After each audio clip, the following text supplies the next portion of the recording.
네, 안녕하세요. 선울기입니다. 오늘은 이제 대한민국에서 이제 30대 직장인으로 살아가는 어떤 그 현실, 250만 원의 월급에 이제 100만 원을 월세로 내고 점점 빚이 쌓여가는 과정에 대해서 한번 이야기를 해보려고 하고요. 매달 이제 월급이 들어옵니다. 그렇게 생활비와 고정 지출을 제외하면 남는 돈이 거의 없어요.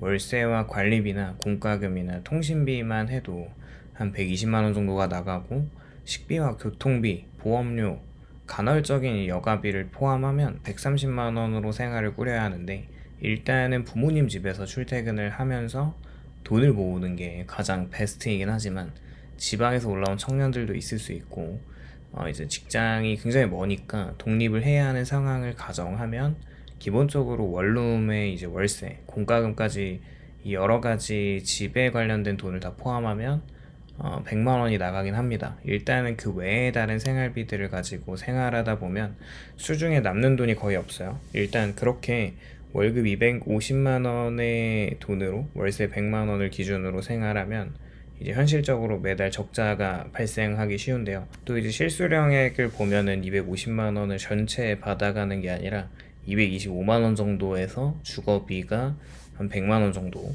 그리고 통신비가 9만 원, 교통비 한 6만 원, 보험료가 나가야 되니까 그래도 한 실비나 안보험이나 뭐 이런 주요 보험들이 18만 원 정도, 뭐 학자금 대출을 상환하는데 20만 원, 또 부모님이 지방에 만약에 거주하시면 이렇게 경제 활동이 좀 쉽지 않아서 이런 20만 원 등을 좀 지원을 하는 필수 고정비가 한 188만 원을 지출하면 남는 돈이 한 34만 원 정도인데, 여기에서 식비 뭐 35만 원이나 카페나 이제 커피 뭐 5만 원 정도, 뭐 의류나 잡화 5만 원, 경조사 친구 모임 뭐 10만 원, 병원비 5만 원, 뭐 이렇게 쓰면 한 60만 원을 쓰게 되었을 때 적자 구조예요. 이렇게 26만 원이 적자로 되는 것이고, 그리고 뭐 이제 뭐 자잘한 이런 기기 수리 같은 거 있잖아요. 노트북 수리나 뭐 치과나, 만약에 차를 굴리고 있다면 자동차 유지비 등 예기치 못한 지출이 발생하면 즉시 여기서 더 적자가 발생하기 때문에 생활비를 카드로 충당하거나 소액 대출을 이용하면 부채가 쌓이기 시작합니다.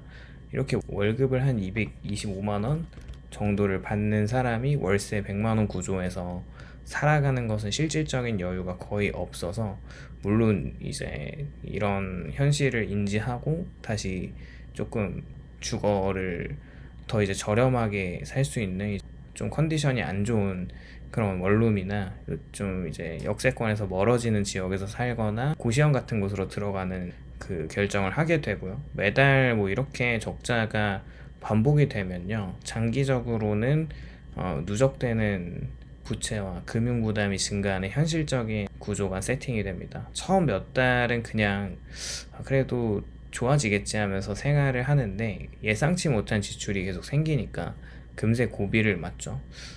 사람들은 이렇게 부족한 돈을 메우기 위해서 신용카드를 사용합니다. 사실 우리가 이제 막 그 체크카드를 사용하시는 분들도 있지만, 월급이 들어오는 그 월급 날짜와 돈을 써야 되는 그 날에 좀 간극이 있잖아요. 그렇게 카드를 사용하는데 신용카드로 이렇게 긁어버리는 거죠.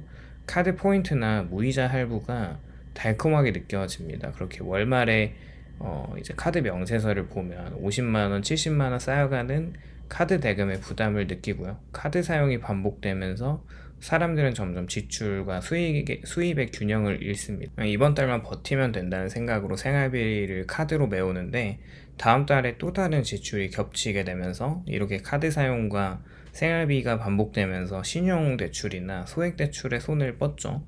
대출을 받고 나면 당장에 롤오버를 시켜서 위기가 해결됩니다. 그런데 다음 달부터는 원금과 이자가 월급에서 자동으로 빠져나가면서 현금 흐름이 더 빠듯해지고요. 사람들이 연쇄적인 채무의 굴레에 들어가고 카드값과 대출 상환이 겹치면서 손에 남는 돈이 거의 없고 다시 카드로 생활비를 충당하는 악순환이 반복됩니다.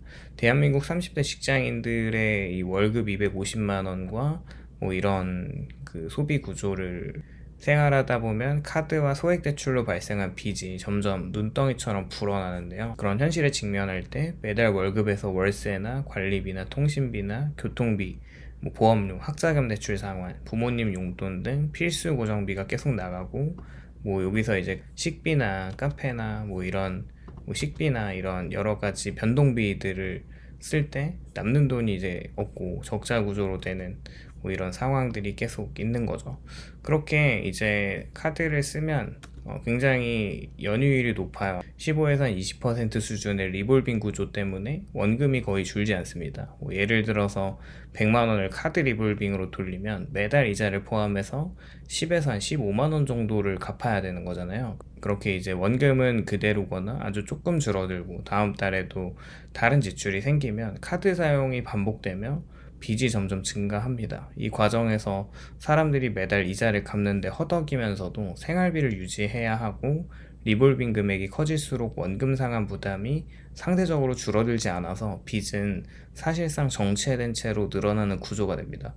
결국 250만 원의 월세 100만 원을 기준으로 한 생활에서 카드 리볼빙을 통해서도 현실적인 부채 구조가 개선되지가 않고, 매달 조금씩 갚는 듯 보여도 실질적인 부채가 안 줄어듭니다. 그렇게 장기적으로는 금융권 신용 부담과 정신적인 스트레스가 지속적으로 쌓이는 악순환에 놓이게 되죠.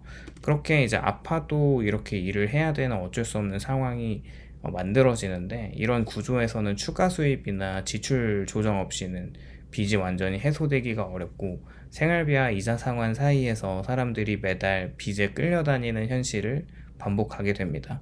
생활비를 줄이기 위해서 알뜰하게 생활을 하는데 고정비 지출과 비정기 지출이 끊이지 않아서 사람들은 외식과 여가를 줄이고 가능한 한 저렴한 식재료를 구매하고 공공교통을 이용합니다. 그런데 갑자기 작은 사고나 병원비나 가전제품이 고장나서 이런 여러 가지 갑작스러운 지출은 항상 예상을 벗어나고, 어느 날 자영업을 하시는 부모님이 급하게 3천만 원의 규모의 거래대금을 갚아야 하는 상황이 생긴다고 하면 평소 모아둔 저축도 없고 월급으로는 감당할 수가 없기 때문에 어쩔 수 없이 은행이나 제2금융권에서 대출을 받아서 부모님에게 전달을 하죠.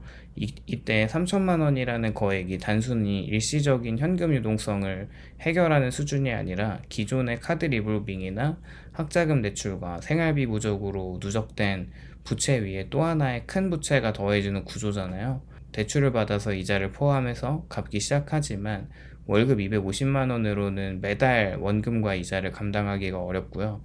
이미 고정비와 변동비로 거의 돈이 남지 않는 상황에서 새로운 대출 상환이 기존 카드 리볼빙과 생활비 부담과 겹치고 또 다른 적자를 낳죠. 결국에 부족한 금액을 카드로 충당하거나 추가 대출로 메우는 악순환이 반복이 되는데, 원금이 거의 줄지 않고 이자 부담이 계속 커지는 거죠.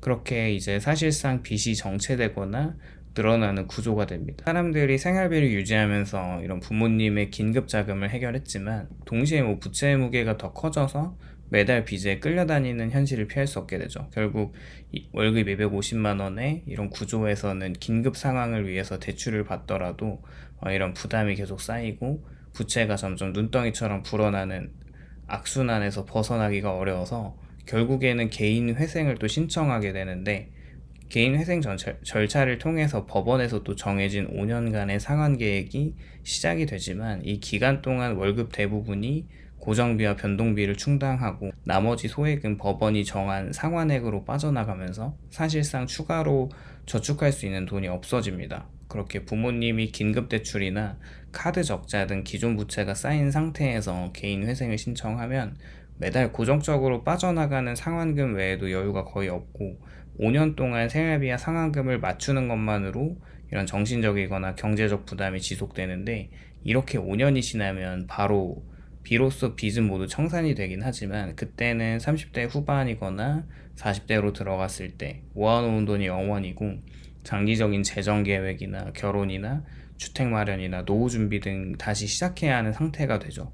개인 회생을 통해서 부채에서 벗어나긴 하지만 동시에 30대 후반이라는 나이에 금융적 여유와 자산은 거의 없는 현실적 상황이 만들어집니다.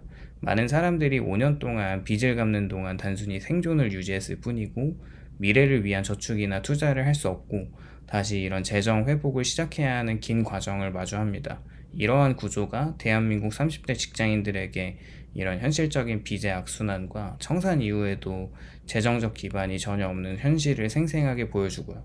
모든 사람이 이런 삶을 살아가지는 않지만 꽤 많은 사람들이 개인회생을 신청하면서 파산 신청까지 하는데, 서울회생법원 통계에 따르면 대한민국에서 개인회생과 파산을 신청하는 30대의 비중이 전체 신청자 중에 약 30% 수준으로 이제 나타났고요. 반면에 60대 이상이 가장 높은 비중을 차지하는 47.5%이고 50대까지 합치면 76.9%가 50대 이상입니다. 20대 청년층의 개인회생 및 파산 신청 비율이 상대적으로 낮긴 하지만 사실 20, 30대가 이제 파산을 한다는 그런 개념이 좀 없었잖아요. 그렇게 생각을 해보면 20대 비중이 2%, 30대 분들이 5% 수준으로 확인이 되는데, 근데 개인회생 절차를 포함하면 30대 비중이 훨씬 높아지는 거죠. 어쨌거나 이렇게 조금 30대 250만 원의 월급을 받고 좀 열심히 살아가는데 빚이 점점 쌓여가면서 결국 좀 망하게 되는 사람들이 꽤 우리나라에 많고, 이제 이와 관련돼서 좀 보면 20, 30대 요즘에 자살률이 굉장히 급증하고 있잖아요. 이런 사회적인 현상까지 보면 좀 심각하다는 생각을 좀 해봅니다. 오늘은 이렇게 대한민국 30대 직장인이 이렇게 250만 원의 월급을 받는 분들이 점점 빚이 쌓여가는 과정에 대해서 한번 이야기 해보았고요. 오늘도 영상에 공감이 되셨다면 좋아요와 구독을 부탁드립니다. 감사합니다.